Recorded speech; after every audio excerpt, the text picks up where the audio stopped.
Good morning, everyone. Happy Sunday. Welcome to Big Fat Lies, Unwrapping Myths on Fat and Cholesterol. This webinar is for awareness and education purposes only. A one-on-one consultation with a licensed physician is recommended for a personalized health assessment to achieve optimal management. Much has been said about fats. Some say it's bad, some say it's good. In 1984, Times Magazine released a cover on how cholesterol increases the risk for heart disease. 30 years later, they released a front cover ending the war on fat. So what's the deal? Shall we load up on bacon, butter, chicharron? How do we weed out the lies from the truth? Today, our guest speaker will help us debunk common misconceptions about fat and cholesterol, and will share tips on how we can stay balanced. Our guest speaker for today is a resident consultant at BioBalance. Dr. Denise Lavilles, or Doc Den, is a longtime advocate of wellness, health promotion, and lifestyle medicine. Her background in molecular biology and specialty training in internal medicine have equipped her well as one of only 5 certified practitioners by the Institute for Functional Medicine in the Philippines. To help us differentiate myths from facts on fat and cholesterol, it is an honor to present to you Dr. Den Lavilles. Hello. Thank you very much for that introduction, Pat. I'm very happy to be with you today. It's a very nice sunny morning, and I hope that it makes it more conducive for everyone to learn more about the stuff that we'll be talking about today. In the next few slides, I put together some of the more common things I get asked about by my patients, and so I hope that it helps you too. But I will have to turn off my video while the slides are up just so we can avoid some technical glitches, okay? So, but I will resurrect my face again after the last slide. So wait, hold on. Let me just share my screen. Okay, there you go. And then I will just stop my video first. Okay, can everyone see my slides? Pat, is this okay? Okay. Yeah? All right. So let's begin. Okay, so again, thank you very much for being here with me today with BioBalance. When it comes to nutrition, our diet, the food that we eat, it's very easy to oversimplify things, right? So we generally label fats and cholesterols and sugars as bad. And then you have your antioxidants and phytonutrients and proteins as good. But usually cholesterols and fats, they're lumped together with the bad stuff. It's one of the most misunderstood nutrients in our food. But the reality is really far more complex than that, because all nutrients, including fats, which are also macronutrients, they're very useful to the human body in many ways. And most of our nutrients are downright essential. So nutrients only become bad when they're consumed in excess. And the very word cholesterol, usually that conjures up a lot of associations with obesity or heart attacks or strokes or cardiovascular disease and even death, right? But and yeah, parang as a result, the foods that are high in cholesterol, they're usually frowned upon. And more so now because we also have more strict cholesterol treatment guidelines that are being followed worldwide. So today, we will be talking about some common misconceptions about fats and cholesterol, why we need healthy fats and cholesterol, as well as some reminders for how to keep your cholesterols balanced and support your body's metabolism of fat. Okay, so we'll go now to the first myth. Okay, let's go to myth number 1. Cholesterol is bad for the body and should be as close to zero as possible. Okay, so this is a common misconception I encounter a lot with my patients.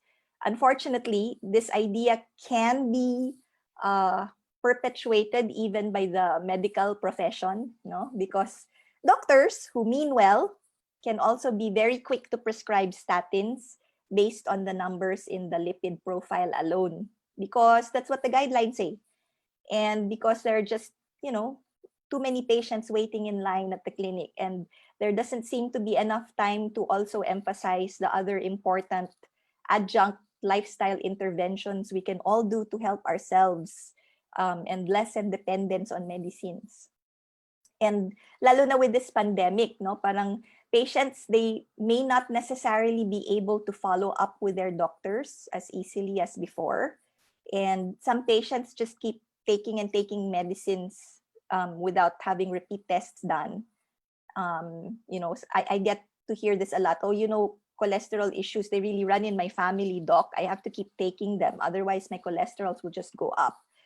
And maybe that's true, but we should also be aware that medications we take can also have not so obvious side effects, and we need to be able to find that right balance between effective minimum protective doses of your medicines and avoiding the side effects. So it's very important that you're involved in your care planning and not just go along with what's typically done, because we're all different. So but anyway, back to this myth. Okay, so cholesterols, we really can't aim for very, very low cholesterols because, simply put, our cholesterols are also essential to life. And although we measure cholesterol production in the blood, we have these blood chemistries, diba, that we take routinely, cholesterols are actually found in every cell of the body. So your cholesterols form part of the membranes of every living cell. Our cell membranes basically prevent the cell's contents from leaking out, and they keep harmful chemicals outside the cell from getting in. Okay, so cholesterols help to ensure that the cell membranes remain fluid and flexible, and this facilitates better cell communication or cell signaling between cells. And because our cells make up our tissues and body parts, if you have dysfunctional cells with stiff cell membranes, that would eventually translate to disease. Okay. Cholesterols also play a role in the production of several key hormones that are responsible for our reproductive health and our fertility. So like testosterone and estrogen, as well as hormones that can affect our sugar regulation and our stress response through cortisol. And even our ability to regulate salt and water, like aldosterone, which can affect our blood pressure. Okay? Cholesterols also help in nerve function. So our nerve cells, these are covered with a protective layer called the myelin sheath. And this is rich in cholesterol. So it helps in providing protection for our nerve cells, insulation for our nerve cells, and it allows more efficient conduction of our nerve impulses. So incidentally, our brain is also made up of 60% fat. Okay. And then cholesterol, it must also be present for the skin to manufacture vitamin D, which plays a role in how the body handles calcium and assists in maintaining our bone density. Cholesterol also enables the body to form bile acids, which are needed to break down fats in the digestive tract so that they can be absorbed and used properly for energy. Our bile salts also aid in the absorption of fat-soluble vitamins like your vitamins A, D, E, and K. Okay. And lastly, cholesterol molecules exist as transporters, so in the form of lipid lipoproteins, which is something we typically get to measure in the blood tests. So having low cholesterol, because cholesterol is essential to so many functions, that can also be a problem. So it can lead to a number of health problems, including depression, Alzheimer's, hormone imbalances, sugar dysregulation, or problems with our immunity, our bone health. It can even lead to preterm labor or heart rhythm irregularities, so on and so forth. Daming implications niyan. So we really cannot survive without cholesterol, and having very low levels can also do a lot of damage to our health. So it would also not be advisable to just keep taking statins without proper monitoring. Okay, so myth number 2, high blood cholesterol is mostly a problem with the diet. Okay, cholesterol production, it's so important that your liver and your intestines make about 80% of the cholesterol you need to stay healthy. Only about 20% comes from the food that you eat. Okay, so if you eat only 200 to 300 milligrams of cholesterol a day, and that's about equivalent to 1 egg yolk, your liver will still produce an additional 800 milligrams per day from other raw materials, from fats and sugars and proteins. So while it's true that food has an impact on our cholesterol levels, one can still follow a low cholesterol diet, but you can still have high cholesterols when you have yourself tested. Okay? And I listed here some other factors that can cause high cholesterols or cause abnormalities in your lipid profile. So for instance, smoking. Smoking can increase the release of inflammatory messengers in our bodies called catecholamines. And this causes surges in circulating free fatty acids, which can increase your VLDL and your LDL concentrations and reduce your HDL or good cholesterols. There's also a particular substance in your cigarettes, it's called acrolein, which has been shown to interfere with the cleansing ability of your good cholesterol by attacking the protein component of it. And so more fat accumulates in the bloodstream and throughout the rest of the body. And acrolein, the substance in the cigarette, can also interfere with your LDL or bad cholesterols. So what it does is it inhibits or it blocks the protective enzyme responsible for keeping your LDLs intact. And without this enzyme, your LDL becomes vulnerable to oxidation. So oxidation is sort of like the equivalent of rusting. So it's a complicated chemical process that changes the molecular structure of your LDL cholesterol. And because of this change in structure, your immune system will no longer be able to recognize the LDL. And in response to this, your immune system will start, becoming hyperactive. It will release mga white blood cells and other disease-fighting substances that increase inflammation. And it can suddenly mob the affected areas, and it causes further buildup of cholesterols, etc. And yeah, so basically, one study found that the more oxidized LDL you have in the bloodstream, that also leads to a higher incidence of heart attacks and strokes. Because it basically, there's an enhanced inflammatory process that happens in your blood vessels that facilitate the formation of plaques because of the oxidized LDL.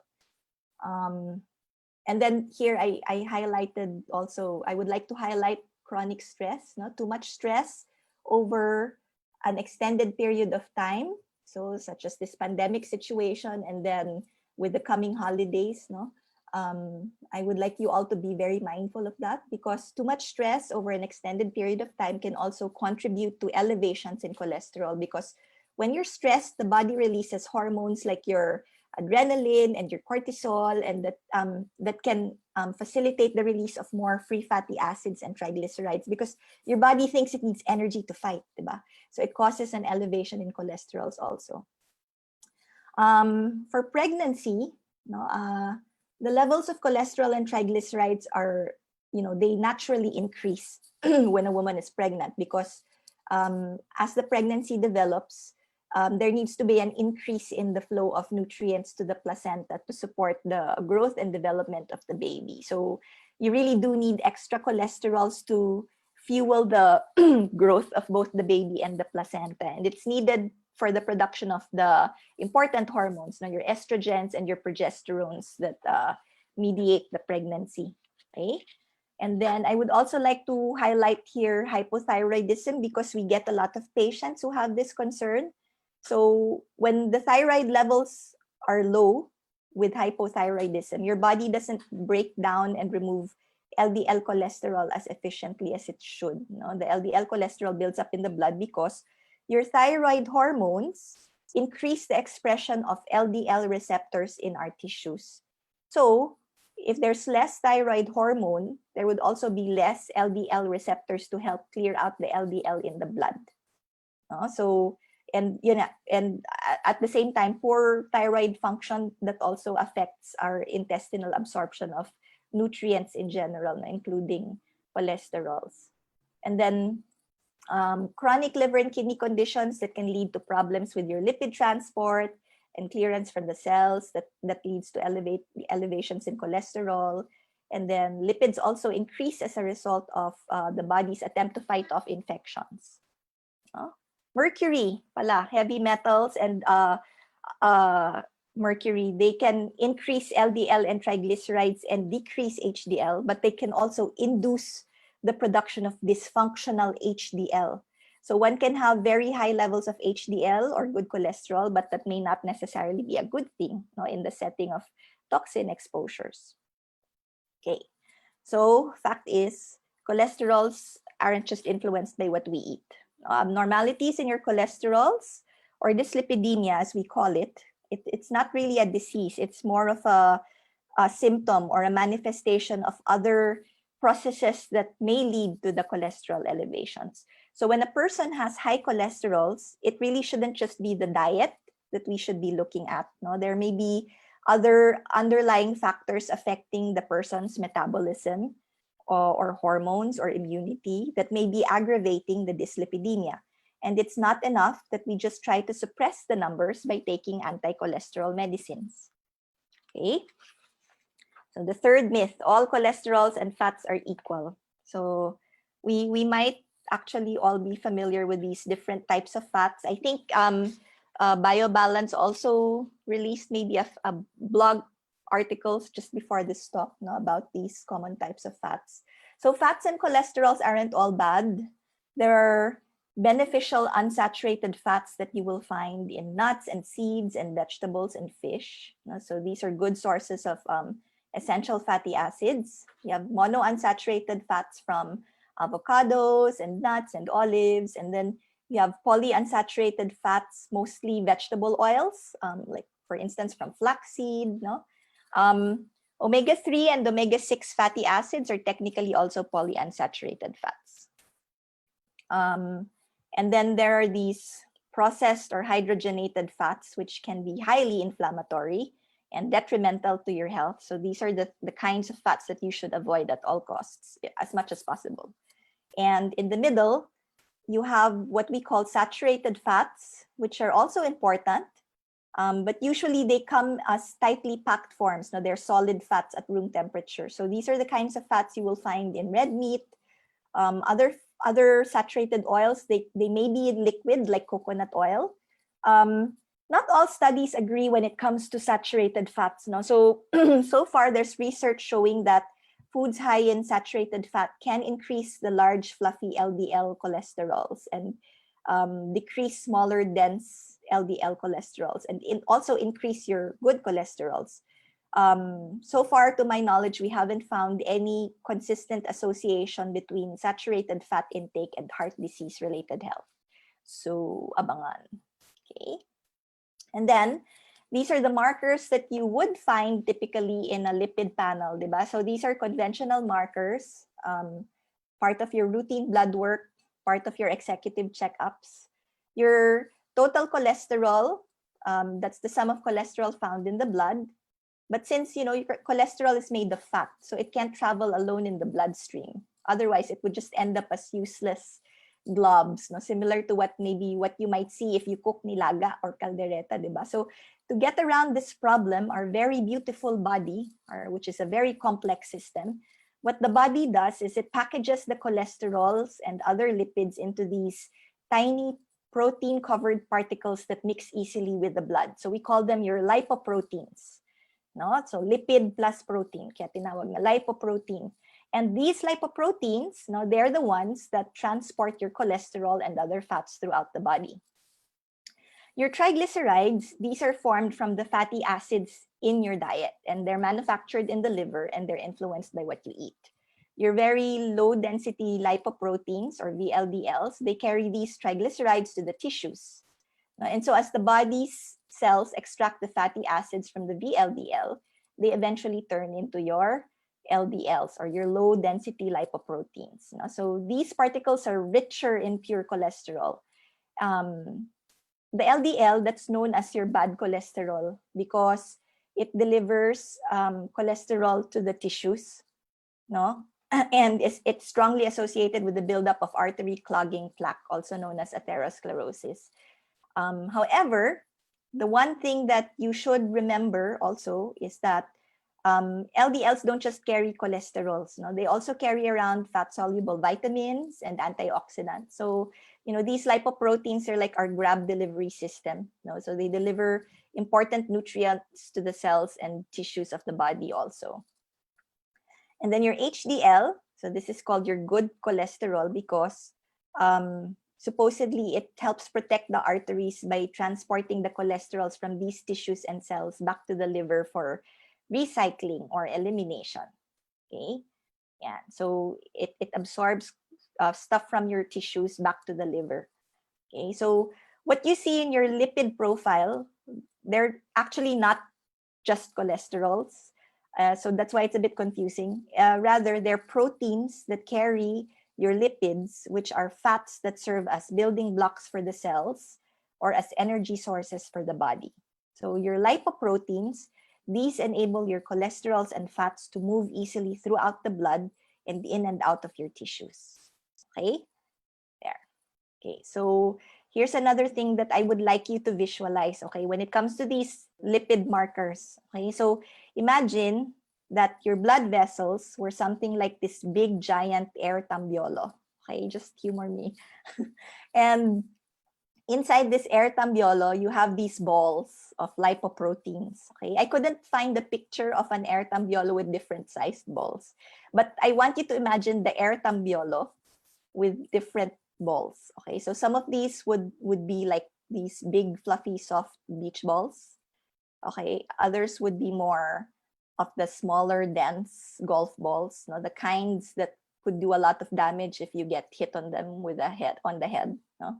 So if you think about it, the more balls you have inside this air tambiolo, the more that these balls would end up crowding against each other and slamming against the acrylic wall, right? And there would be a greater likelihood for the walls to crack. More so if there were more of the small, dense golf balls, right? So you can imagine what might happen to your blood vessels if there were also more of these circulating small, dense LDLs that can do more damage inside the lining of your blood vessels called the endothelium. Okay, so that's the lining of our blood vessels. It's very fragile. And if you have a lot of LDL particles, and many of these are the small, dense LDL particles slamming against the walls of your blood vessels, there's a much greater likelihood that one of these can do more damage and initiate that process called plaque formation or atherogenesis, like so. No? So, however, our standard lipid panels, they can only tell us how many of those lipoproteins are circulating in the blood. So they don't really give us an idea about whether or not we have more of the big fluffy kinds of cholesterols that do less damage or more of the small, dense, harmful particles, the more inflammatory kinds of cholesterols that can do more harm. And so now we know why not everyone with high cholesterols or high LDLs will develop heart disease, and why some people with normal LDL still do. So like, for instance, in the wellness center, we do get patients who have talagang normal LDL cholesterols during the checkup. And then a few months after, we hear about them that they're in the ICU already because of a heart attack.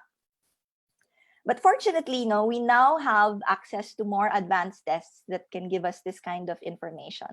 So your small, dense LDL particles, they're about 1.7 times more injurious and more atherogenic than the large, buoyant, fluffy LDLs. So if I see that there are more of these in an advanced cardiometabolic panel, that also gives me a better idea of how high risk a patient may be. And that helps me decide how aggressive we would need to be when it comes to the management, in terms of initiating or adjusting statin dose, for example. Okay, so cholesterols and fats, they vary in terms of form and function. Some promote good health, while others are harmful to your health. Okay, so myth number 4, cholesterol is the root cause of heart disease. Okay, again, when it comes to heart disease, not all LDL particles are created equal, as I mentioned earlier, and not everyone with high LDL will develop heart disease. Some people with normal LDL do. No? And smaller, denser LDL has an easier time getting into your artery walls where they can become oxidized, and that leads to the sequence of events that results to atherosclerosis.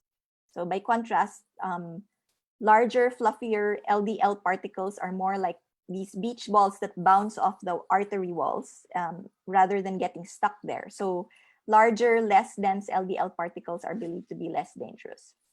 And there are really various mechanisms and combinations of biochemical reactions that take place in the body that can lead to these different types of cholesterols. There are also a number of factors that can block efficient use of fat. So our lipid panels are just one part of that picture when it comes to analyzing a patient's overall risk for heart disease. So we also need to look at family history, the presence of other things that might be driving inflammation. Like for instance, if you have an imbalanced gut microflora, or the possibility of underlying nutrient deficiencies. Like for instance, if you lack magnesium or other substances like L-carnitine, no, they help with fatty acid oxidation, or our ability to digest and absorb nutrients from the food we eat, no, or if just to name a few, there are really a lot, no. So there are many reasons why we can develop heart disease. High cholesterols are just additional indicators of the inflammation driving cardiovascular issues. So they're not the root cause of heart disease per se. Okay. Okay. So myth number 5, eating fat leads to weight gain. Okay. So while it's true that eating too much of any macronutrient, including fat, makes you gain weight, consuming fat-rich foods are actually part of a healthy, balanced diet. And let me qualify that statement. It's true that eating too much of any macronutrient, including fat, can make you gain weight, but consuming fat-rich foods as part of a healthy, balanced diet does not. Okay? So yeah, so on the contrary, consuming fat-rich foods may even help you lose weight, and it keeps you satisfied between meals. Now you feel more full, so you tend to eat less. And there are certain dietary patterns that are very high in fat, including your ketogenic diets, that have been shown to promote weight loss. So it's really the quality of the fat that matters. Numerous studies have shown that eating high-fat foods, including whole eggs or avocados and nuts, full-fat dairy, they may help to boost weight loss and feelings of fullness. I included references at the end of my slide deck for those of you who would want to read more about that. Consuming highly processed fatty foods like sugary baked desserts, or fast foods, those can increase your risk for weight gain. Okay, so in the case of ketogenic diets, basically what you're doing is you're switching your fuel source from sugar and glucose to fat, which turns into ketones in the body, which is basically your backup fuel system. So it's like having both a diesel and a gas engine. You've got both, but the ketogenic diet, it helps you switch from sugar burning to fat burning. But I don't really recommend ketogenic diets for everyone. They're actually very hard to do, but they can be very powerful therapeutic diets. So I would recommend that if it's basically under the supervision of our nutritionists. But they've been shown to help with brain cancer, Alzheimer's, autism, epilepsy. So yeah. But yeah, basically consuming fat-rich foods as part of a healthy, balanced diet does not lead to weight gain. Okay. And there are many cholesterol-rich foods that are packed with nutrition that you can really incorporate into your diet. So for example, egg yolks, no, they're high in cholesterol, and they also happen to be loaded with a lot of other important vitamins and minerals like your B12, no, choline, selenium. No? So as I mentioned earlier, one egg can deliver about 200 milligrams of cholesterol already. So that's about 70% of your reference daily intake, the RDI. No, that's what you call it, 70% of RDI. RDI is the daily intake level of a nutrient that's considered to be sufficient to meet the requirements of maybe 97 to 98% of healthy individuals in every demographic. So it was started in the US, but I understand that it's a standard nutrition parameter. Maybe later our nutritionist Pat can also chime in with this. But yeah, basically research has shown that eating 1 to 3 eggs per day is perfectly safe for healthy people. So that was from a study based in 2010.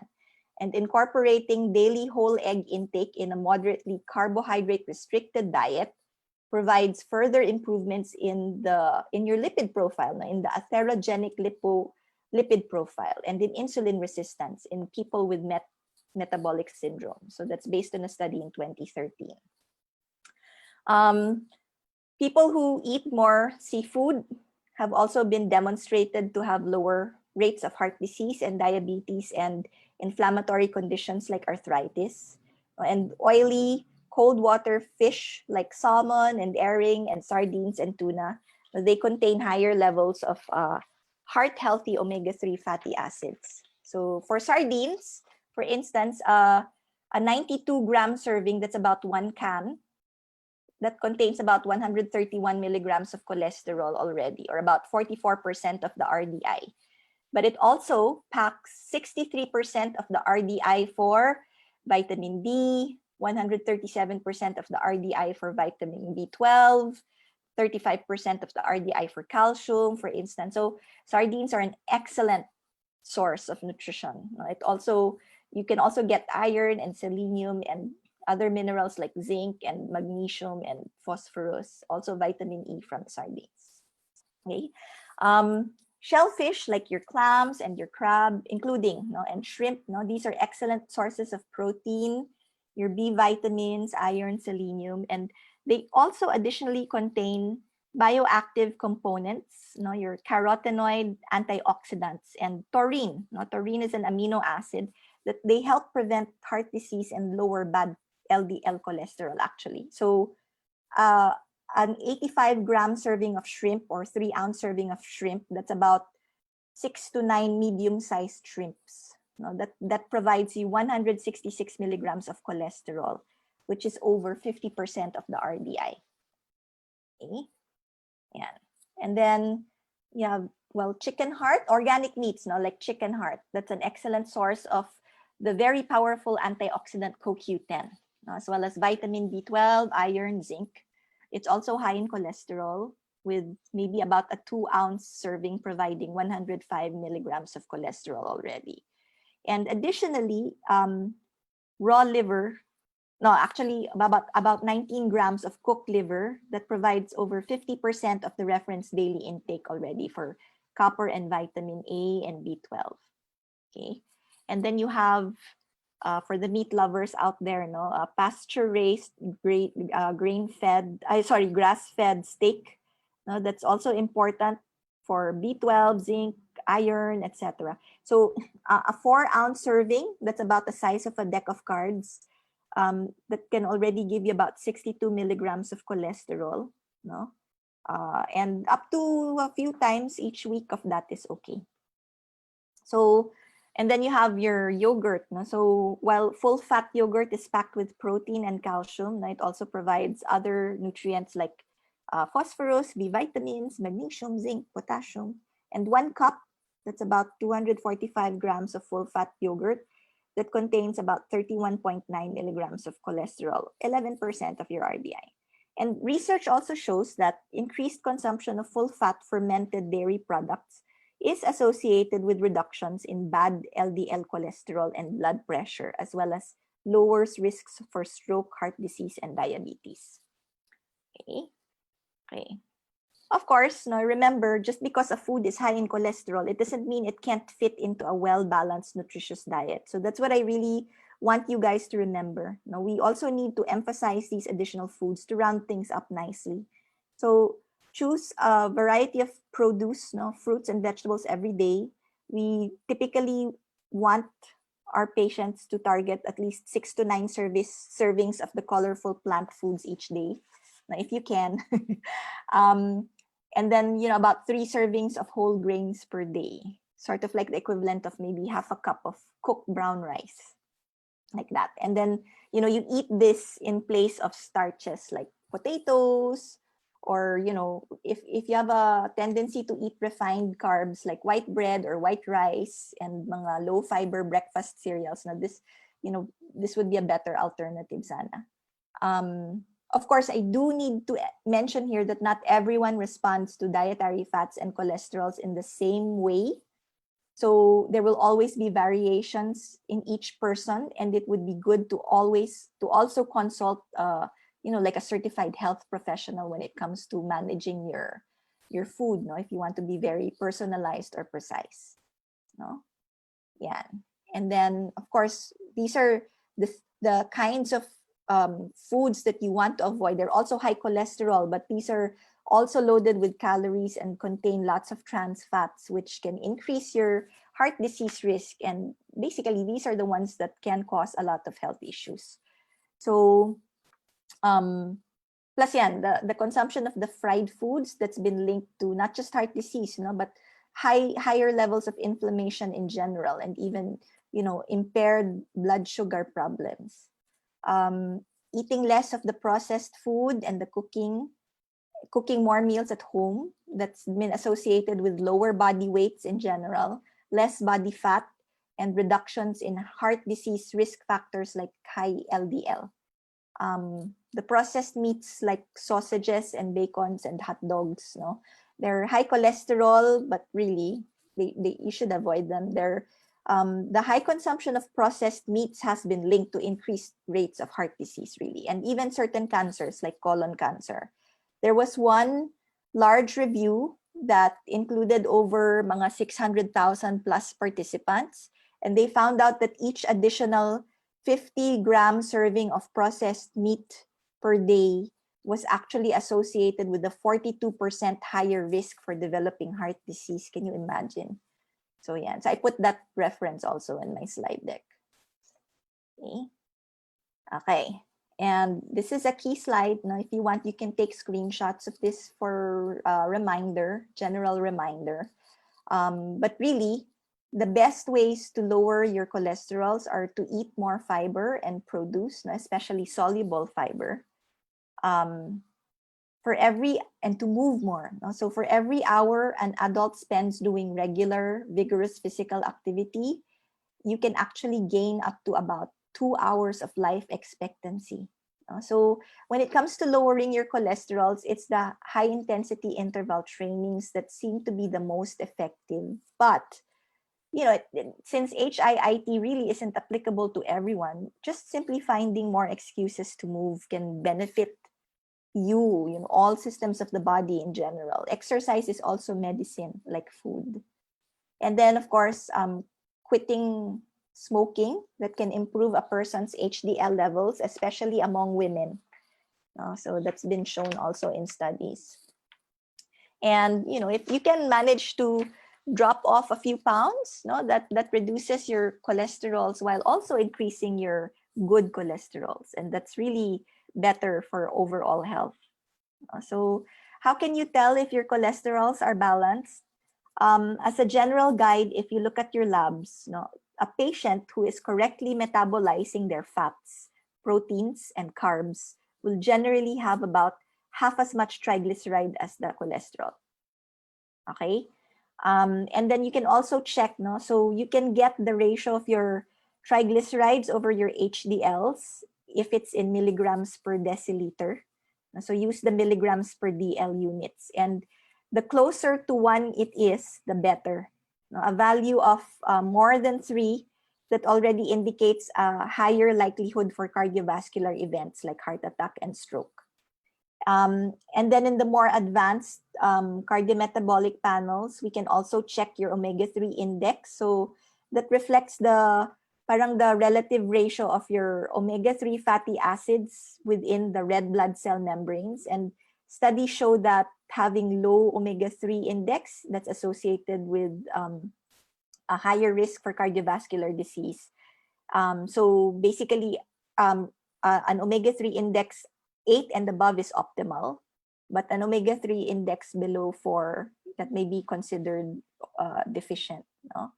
And then, if we can't really have access to these advanced markers in the conventional labs, there are also other ways to check. So if, for instance, you're the kind of patient who falls in the moderate risk category, no? So other tests like an HSCRP test, no, the high sensitive CRP test, it might help you more accurately place you in like a whether a high or lower risk category, because people at moderate risk based on conventional risk factors like high blood pressure, no, if you have an elevated CRP, that might actually also mean more aggressive treatment for heart attack prevention. Okay, so it's sort of like a tiebreaker. It helps us decide whether you really do need to continue taking your medicines or not, your statins or not. No? If the clinical picture isn't clear enough to make definitive recommendations. And then we cannot also undermine the value of doing physical examinations. No? So your doctors, generally, they will check your blood pressure, they will check your pulse to see if you might have irregularities in your heartbeat. No? They will check your thyroid. They can check your carotids to see if there's any sort of distension. Even the skin, no, can give us more ideas about whether your cholesterols are imbalanced or not. No, so for instance, you can have these like yellow or yellowish bumps under your skin. No, they're called xanthomas. They often form in the tendons, like the Achilles, no, at the back of your heel. You might also notice them on your hands or your elbows or your knees or your feet. But when xanthomas form up around your eyelids, no, they're usually called xanthelasma. So if you have these, no, that might be a problem with your cholesterols. Or, yeah, cholesterol can also deposit around the outside of your cornea.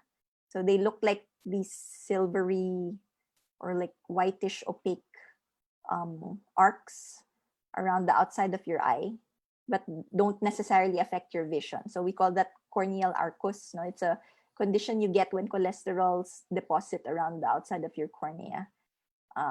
Yeah, and then other conditions like if you have chicken skin, no, usually you find that at the backs of your arms, no. Yeah, those are usually manifestations of essential fatty acid deficiency. People with psoriasis or people with the very, very dry skin like this, no, they usually need more essential fats in their diet. So, yeah, so there's actually a lot of stuff that we can discuss when it comes to cholesterols and fats. We only have 1 hour, but basically, these are the things that I want you guys to keep in mind. No? So our cholesterols and fats, they have to be viewed from a wider perspective. No? They're not just values that you get from a lipid panel. They're actually very essential to the natural function of the body. So there needs to be a proper balance. You can't have too much, but you also can't have very low levels. The numbers in your lipid panel will not provide the full story. There are actually more strategies for managing your cholesterols and fats aside from medicine. A combination of healthy lifestyle changes can reduce your cholesterols and reduce your risk for cardiovascular disease. It just really involves a lot more deep diving, no? So in terms of gathering more information from your family history and also from your lifestyle and environment. And being proactive with your health helps protect you and improves your overall health. So with that, I would like to maybe allot the rest of this for questions. And yeah, I also included here some of the references that I used for this. Actually, there are more pa, but anyway, thank you Alright. very much.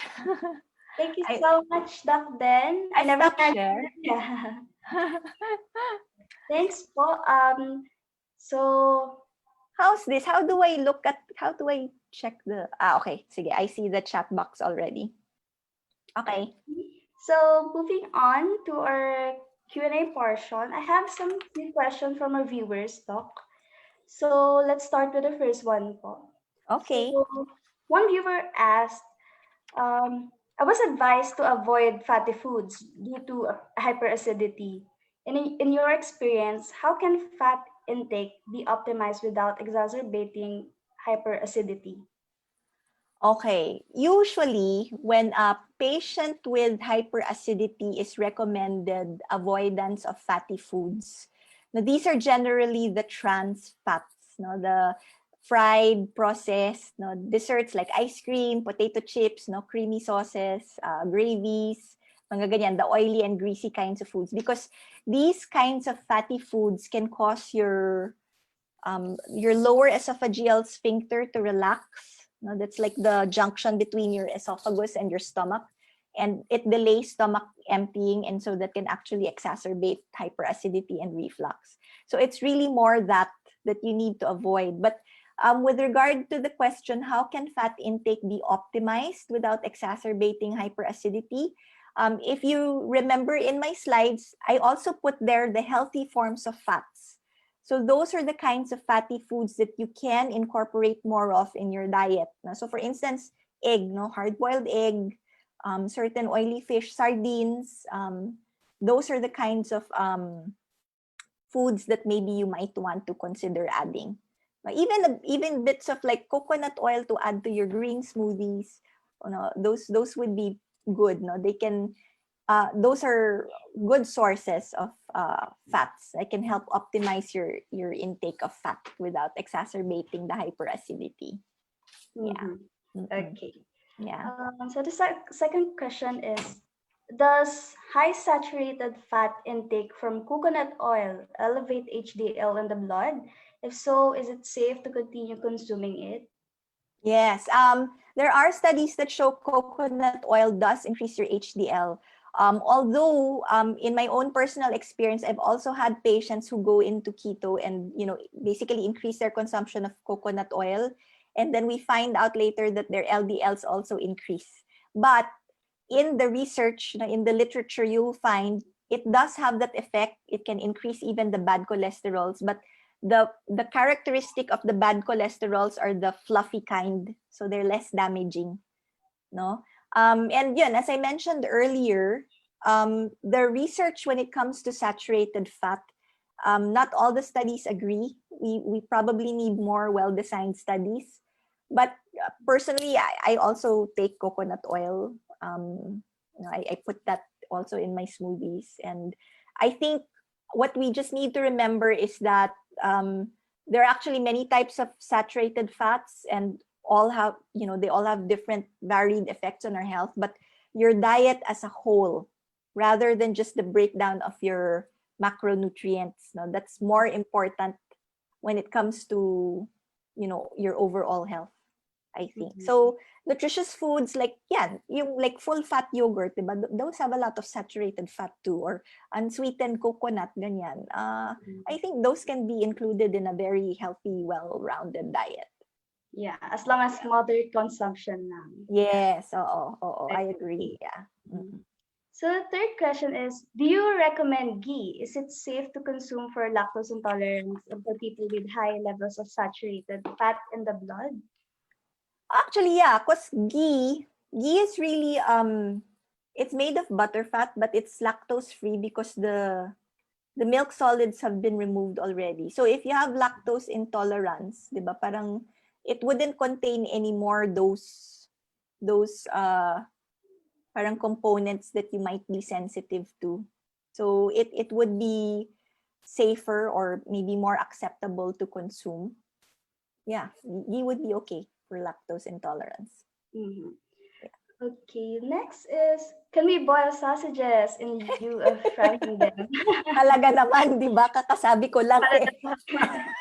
O sige, well, boiling is a healthier way of cooking yeah. rather than frying. So yes, I mean if we really have to eat the sausage, yes, boiling is better. Next, I think yeah, this one Yes, is longganisa. longanisa considered processed food? It is. It is because Yeah. it's Mm-hmm. also it basically contains preservatives also, 'di ba? So, yeah. Mm-mm. Mm-hmm. So next is what do you think of Intermittent intermittent fasting. fasting? Oh, I intermittent fasting is good. It's just that it needs to be like supervised, no? Because some people they can go overboard with intermittent fasting, but really there's a lot of research about the benefits of intermittent fasting. No, it actually helps in terms of mitochondrial biogenesis. No, it helps rev up the mitochondria, the battery packs of your cells. So it helps with anti-aging. No, it has those parang anti-aging benefits. And also it can help with sugar regulation. It can increase your insulin sensitivity. It just needs to be more supervised, no? Because there are different kinds of intermittent fasting. um Maybe a better plan, no, in general would be at the start, no, would be more of like time restricted feeding. Parang that's actually more palatable sounding to patients, no? So yeah, but there are studies that show if parang you restrict your food intake to a particular window, you can start with 12 hours first, no? So if you start eating breakfast at 7, your last food intake would be about 7 in the evening, and then the following day na again. Those are beneficial. Those have worked wonders for some of our patients who want to manage their weight better. um, for women, no, kahit mga 12 to 14 hours, that can already like significantly improve their capacity for insulin sensitivity, no, and stuff like that. But yeah, ideally it's better supervised, and ideally also the food that you're eating within your window period aren't unhealthy things. Yeah. What else can you add to that, Pat? Diba? Because we have patients who do IF talaga, diba? Mm-hmm. Mm-mm. So kasi one misconception is they can eat by any food as long as they're Mm-mm. in intermittent fasting. Pero it's still important to have balanced diet, diba? Yes. Oo. Because Oo. it would just help, kumbaga, in Yeah. your health Mm-hmm. goals. Yeah. Okay, next question, Doc, is what sugar substitutes are safe? Oh, what sugar substitutes are safe? Well, in our household, we use honey and organic maple syrup. Uh, I think coconut sugar yeah, is coconut sugar is also okay. Yeah, good. we use the two. Yeah. Oh. Yeah. Yeah, those would But again, be better. I guess I would like to add lang na same calories pa rin siya with your regular table sugar. So, Mm, right? So, it's better to consume it yeah. in moderation. Yeah. Mm-mm. So, next question is, what are the risks if you have too low cholesterol levels? May cut-off po ba if too low yung levels? Oh, actually, oo nga, I forgot to include that. But yes, there is a cutoff for very low. But as if maybe later you can also review the beginning of the presentation. I put there the main roles of your cholesterols when it comes to body functions. No, kasi your cholesterols actually make up your cell membranes. No, these are yung bumabalot sa cells ninyo. So if you have very low levels of cholesterols, it can also affect your cell membranes. It can affect the production of certain hormones, like your sex hormones, your testosterone, your estrogen production, your cortisol. No, it can affect your nerve function because cholesterols also basically protect your nerve cells and yung myelin sheaths, no, that help with nerve conduction. It can affect your vitamin D absorption as well as the metabolism of your other fat soluble vitamins, no, your A, D, E, and K. No, yun. So having very very low cholesterols can also lead to other problems, like Alzheimer's or mood disorders, no, etc.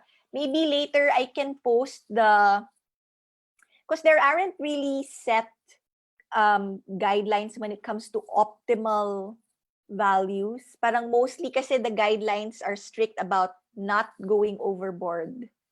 So, yun yung usually yung may mga cut-off. Pero yung having very low, meron ding cut-off yan. I'm sorry, I will remember, and then maybe later we can have our concierge team or our BioBalance team post it in the ano. I'll give you the reference. I got that from one of our mentors in IFM.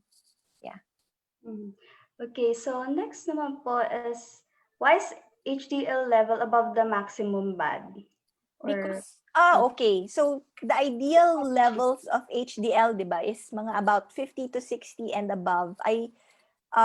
But we do get patients who get values who reach up to the 90s and 100s. No, so sometimes when that's the problem, it makes me kind of think, because it might be that your body is manufacturing these HDLs because there's a need. Now, why is the body trying to produce more of the good cholesterols? They might actually be dysfunctional HDLs, or yun nga, parang your HDLs, kasi the main function of your HDLs is to transport back cholesterols to the liver. So if there's too much of these cholesterols from your organs or tissues, why is that? Diba? So parang there might be something wrong also. So sometimes having very high levels of HDL might be dysfunctional. And sometimes if there are problems like toxin exposures or heavy metal exposures, they can produce that kind of effect. No, you can have either very, very low HDL, or in the profile you can have very, very high HDL. So yan.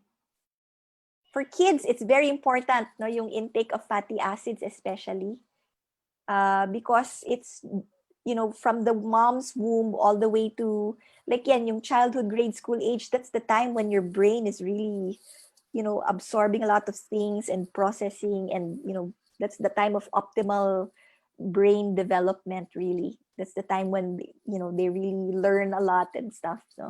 So fatty acids are very important for kids during that stage, Mhm. exposing them to a So, lot of it. Yeah.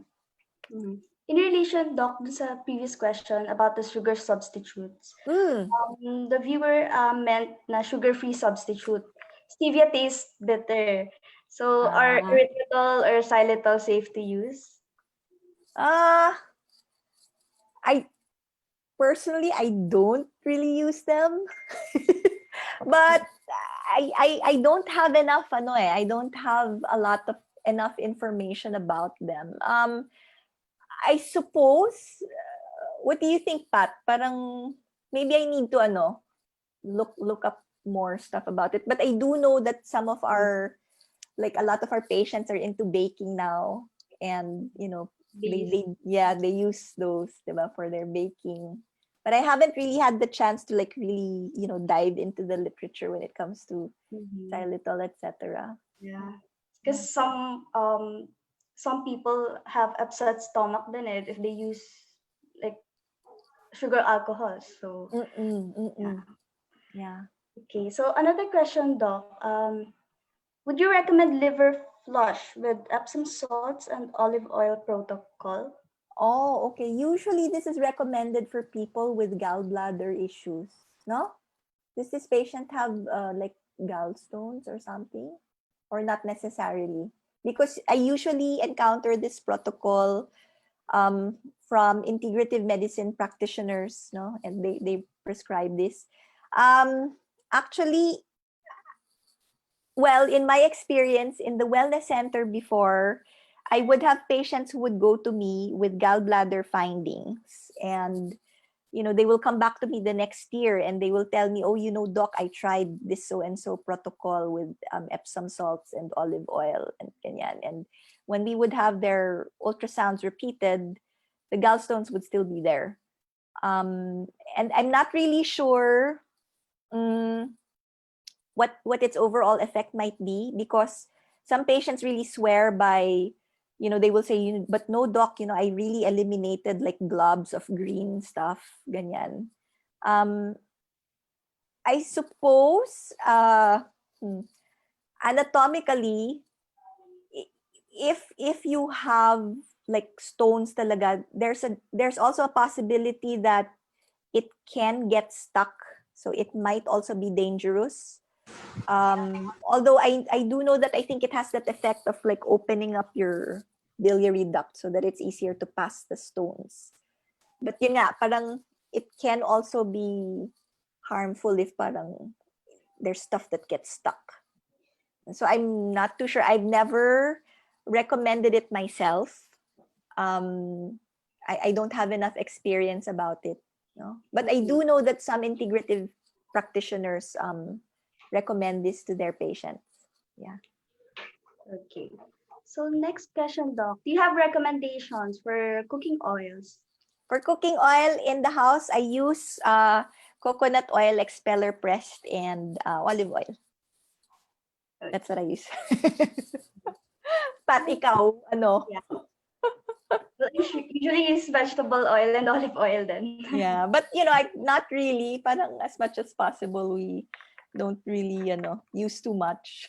Yes, yes, If of course. ever, like parang spray lang nga eh. Spray lang Mm, minsan. drizzle, yeah. Yeah. Mm-mm. Next question, Doc. What cardio test would you give a good analysis of your HDL and LDL other than a simple lipid profile test? Okay. Usually, um, if from the basic labs, no, I also want to check what their complete blood count might be, no, their CBC, no, because if there are problems with their iron or their like B levels, you can find that out through there. As I mentioned earlier, I would also want to check your high sensitive CRP, your C-reactive protein, because that also helps establish risk. And then if you want, you can actually go for an advanced cardiometabolic panel.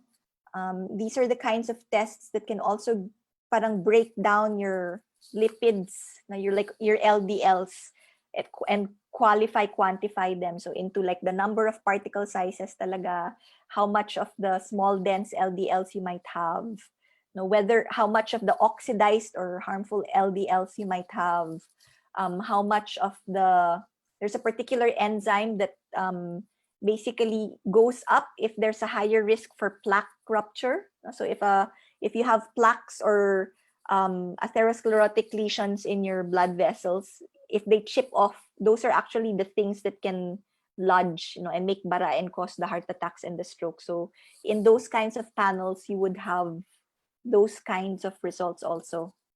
Lalo na kung parang paulit-ulit na yung lipid profile.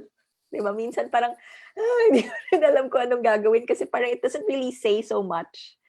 But yeah, in my experience in the wellness center, for people who keep doing their executive checkups, sometimes it's really surprising. You get patients who get heart attacks after just a few months of having a normal cholesterol profile, and then there are others who have very very high cholesterols, and they're okay for years and years and years.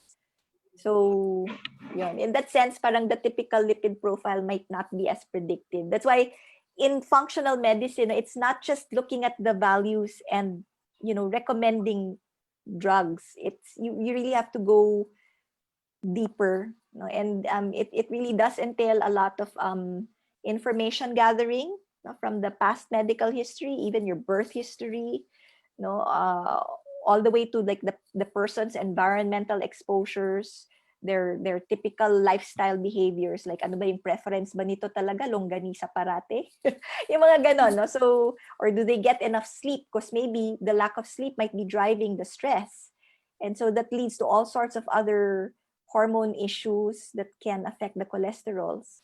So parang there's no standard typical test or series of tests. It's more of a mix of the history taking, the physical exam, and then these tests. So yeah. Okay.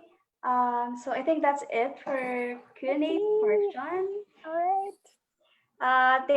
Thanks again, Doc Ben. Thank you Um, also. yes, right. So yeah, I think there are no more questions. Again, thank you, Doc Ben, for giving us clarity on this beautiful Sunday morning. Remember, it is all about balance. So I'd also like to thank our viewers for taking the time to join us today. For any follow-up questions that you may have, or for those who want to schedule a one-on-one online session with Doc Den or any of our in-house doctors, drop us a line through our Facebook page or Instagram, or you may also contact us through our hotline number, 0917-866-2689. Again, that's 0917-866-2689. For those looking for professional grade and premium quality supplements that can be delivered at the safety of your homes, visit our website at www.biobalanceinstitute.com. Remember, cholesterols and fats are essential to the natural function of the body. Balance is key. Thank you again for joining us, and we hope to see you again in our next webinar. Thank you. Thank Bye, you. everyone. Bye.